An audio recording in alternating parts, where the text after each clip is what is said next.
Alright everyone, buckle up because we're diving into a match that, frankly, felt like a wrestling match in a downpour. We're talking about the Bulldogs and the Raiders, and let me tell you, this game was a nail-biter from start to finish.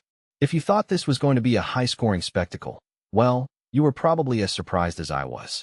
What makes this game so fascinating, in my opinion, is how much the conditions dictated the play. We're seeing a lot of errors, a lot of dropped balls, and it really highlights how much the weather can just throw a spanner in the works of even the best-laid plans. It's not just about skill, it's about grit, about holding onto the ball when everything is trying to rip it out of your hands. Personally, I think that's where you see the true character of a team emerge. And speaking of character, let's talk about that first half. The Bulldogs managed to snatch a lead, but it was a razor-thin margin, just 8-6 at halftime. This wasn't a game where one team just dominated. It was a constant back and forth, a real grind. You had moments where the Raiders were absolutely hammering the Bulldogs line, and then you'd see some incredible defensive efforts, like that tackle by Galvin and Tracy denying Young a try. Those are the plays that can define a game, the ones where you're holding your breath. What I found particularly interesting was the sin-binning of Papalii. When a key player gets sent off, even for just 10 minutes, it can completely shift the momentum. The Raiders had to defend their line with one less player, and the Bulldogs were trying to capitalize.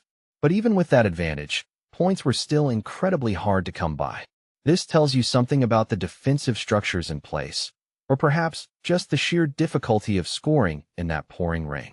Now, you might be thinking, Arya, this sounds like a slog. And you wouldn't be entirely wrong.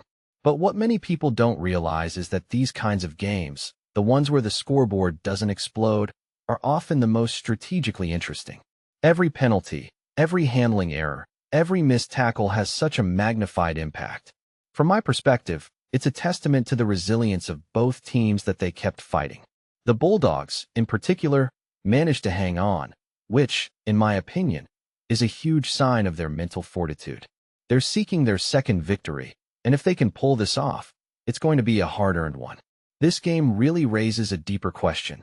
How much does sheer determination and the ability to adapt to adverse conditions outweigh pure talent in sports? It's something I'll be thinking about long after the final whistle.